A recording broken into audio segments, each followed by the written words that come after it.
Welcome to Hatman Strikes Back Daily Boxing News. Now, you guys know that I've been one of the biggest advocates for Oleksandr Usyk on YouTube, but there comes a point in the career of many great fighters where they either retire a hero or fight on long enough to see themselves become the villain. And it appears that Oleksandr Usyk is at that point right now, because for the first time in his career, certainly that I'm aware of, he has decided to duck a fight. He relinquished the WBO heavyweight title rather than face Fabio Wardley. Now, understand what I mean by duck, because some people construe the word duck to mean that a fighter is afraid of somebody, but that's not the way I define it. A duck for me is when a fighter turns down a credible fight in favor of a less credible fight. For whatever the reason, be it business reasons, you name it. If a fighter does that, if he turns down a credible fight in favor of a less credible fight, particularly a far less credible fight, that's a duck. And when I say credible fight, it has to be in his weight class. I'm not talking about turning down a fight which is 2 weight classes above where he is. No. And I'm not talking about a scenario where a world champion calls out a prospect and the prospect turns it down, therefore that's a duck. No, that's not a duck, because they're at 2 totally different stages of their careers. Like David Benavidez calling out Ben Whitaker, that's just silly. Fighters have to be allowed time to develop as professionals. So Ben Whitaker, if he didn't take a Benavidez fight next, I certainly wouldn't call that a duck. No, I'm talking about, for example, world champions. They're supposed to be willing to fight anybody. And if a world champion turns down a credible fight for a far less credible fight, irrespective of the reason, that's a duck. It appears as though that's what Oleksandr Usyk has done here by relinquishing the WBO heavyweight title in order to not face Fabio Wardley, but instead face, get this, Deontay Wilder. Usyk did an interview the other day with Boxing King Media where he said that if Joseph Parker had beaten Fabio Wardley, he would have been interested in that fight. With Joseph Parker, I mean. But since Wardley won, he says to him that's not interesting. Then he mentioned Deontay Wilder and said to him that fight is interesting. Given Usyk's impeccable track record over the years, this move seems extremely out of character for him. So why has he made it? What's it all about? Well, he's certainly not afraid of Fabio Wardley, in my opinion, given who he's already beaten in the past, even in his last fight, Daniel Dubois. And also, in my opinion, if Usyk were to fight Fabio Wardley next, I'm not talking about down the line, I mean next, he'd beat him. Therefore, this move to swerve Wardley and instead potentially fight Deontay Wilder, as far as I can tell, seems to be a purely financial one. Now look, this is prize fighting. Obviously, money is going to be a big motivator, but Oleksandr Usyk has been basically the poster boy over the years for the concept of if you prioritize greatness and pursue the best opposition, fight in, fight out, year in, year out, money will automatically come as a byproduct of that. Big money, as long as you keep on winning, obviously. That's what Oleksandr Usyk has done over the years. He's pursued the most dangerous, most credible opponents over and over and over again, often in their backyards. And money has come as a result of that. The money has taken care of itself, essentially, because of the path he's decided to go down.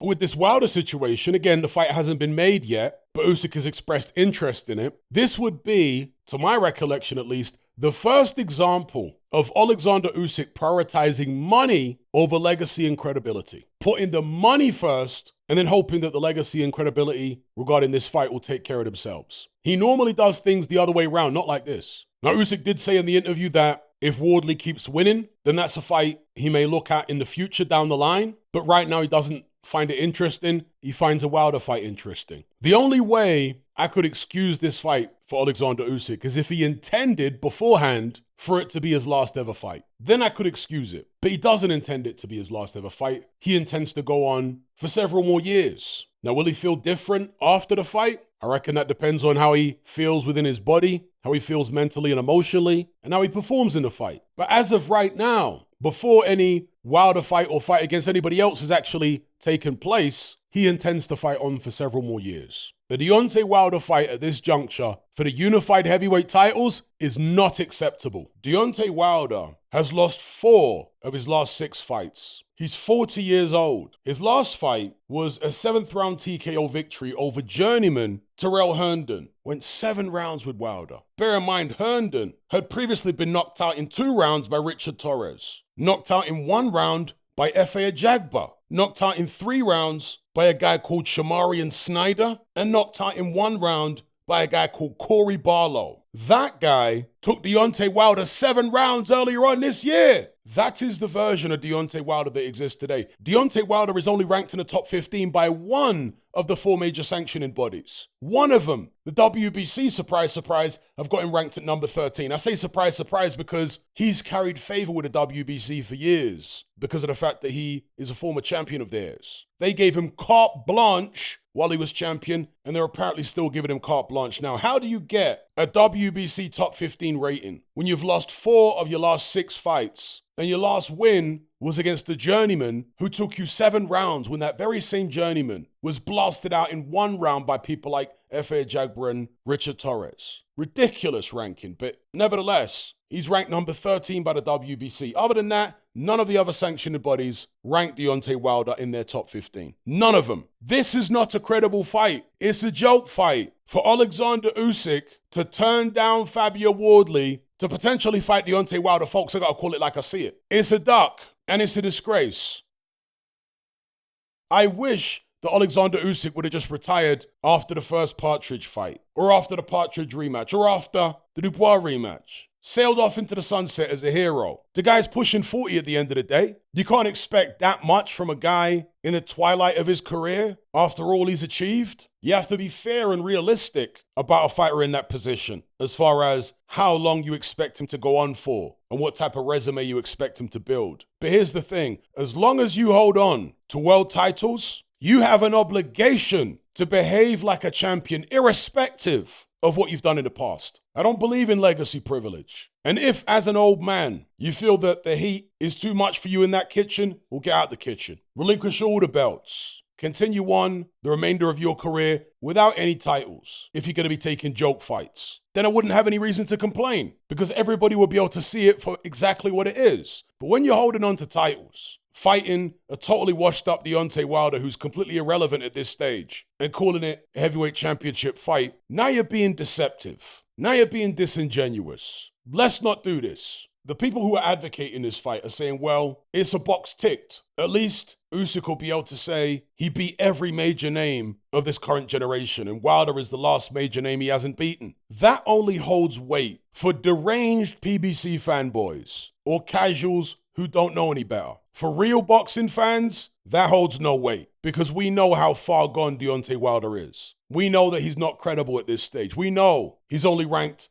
in the top 15 by one of the major sanctioning bodies. We know that he got beat by Joseph Parker, soundly, knocked out by Zheli Zhang in devastating fashion. And he just struggled to get a knockout against an absolute pie of a journeyman in 7 rounds. We don't just see the name Deontay Wilder, we understand the context within which an Usyk-Wilder fight would be made. The context of Wilder being totally washed. You know, people talk about when Lennox Lewis fought Mike Tyson was over the hill. Yeah, that's why I and most other people pay no attention to Lennox Lewis versus Mike Tyson. We don't put that up as one of Lewis's best wins at all because the boxing world all understood that Tyson was finished. Even though he's actually a year younger than Lennox Lewis, Lewis was far better preserved. So it doesn't enhance Lewis's legacy, nor does it really tarnish Mike Tyson's legacy, because it was a totally shot version of Mike Tyson. Means nothing. Furthermore, when Lennox Lewis fought Mike Tyson had done a lot more than Deontay Wilder, obviously. And he was actually younger than Wilder is now. How about that? I think Mike Tyson might have been 36 when he got knocked out by Lennox Lewis. 35, 36, somewhere around there. Deontay Wilder's 40. Also, Mike Tyson wasn't coming off 4 defeats in his last 6 when he fought Lennox Lewis. He was actually coming off a string of wins. Knockout wins at that. So the point I'm making here is Mike Tyson, as washed as he was against Lennox Lewis, was actually younger, in better form, and more credible than Deontay Wilder would be taking on Oleksandr Usyk right now. And again, Mike Tyson totally washed. That win did nothing to enhance Lewis's legacy and nothing to detract from Mike Tyson's legacy. Most people in the boxing community understood that not only at the time, but even now. Nobody looks back and thinks, oh wow, Lewis had that great win over Mike Tyson. No. And that Mike Tyson had more left in the tank, was less diminished than Deontay Wilder is right now. So how Usyk possibly hopes to get any kind of credibility, extra credibility, enhancement to his legacy from beating this version of Wilder is anyone's guess. Okay, Oleksandr Usyk hasn't become a big name in America. Guess what? It doesn't matter. America is no longer the home of heavyweight boxing. Hasn't been for decades. Doesn't matter.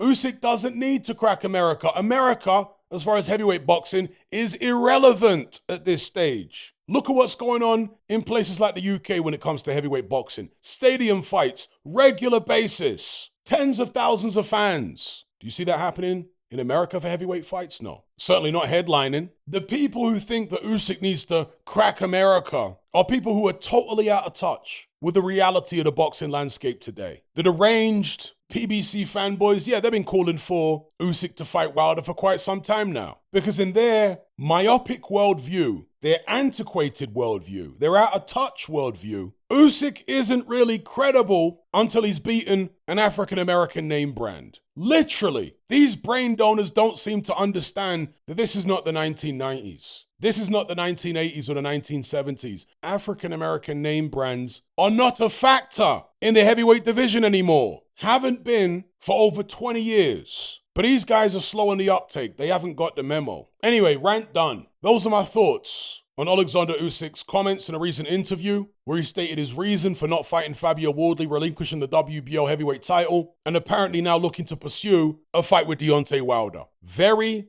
very disappointing. And I've been one of the biggest advocates for Oleksandr Usyk for years. But as I always say on my channel, no fighter is below praise and no fighter is above criticism. Not even the great Oleksandr Usyk. He should just retire now with his dignity intact as a boxing hero rather than fighting on long enough to see himself either become the villain or lose to somebody who in his prime couldn't have laced his boots. Those are my thoughts. Give me your thoughts in the comment section below. Don't forget to like and share this video. Subscribe if you haven't done so already. Thank you all for watching. I'll catch you on the next one. I'm out.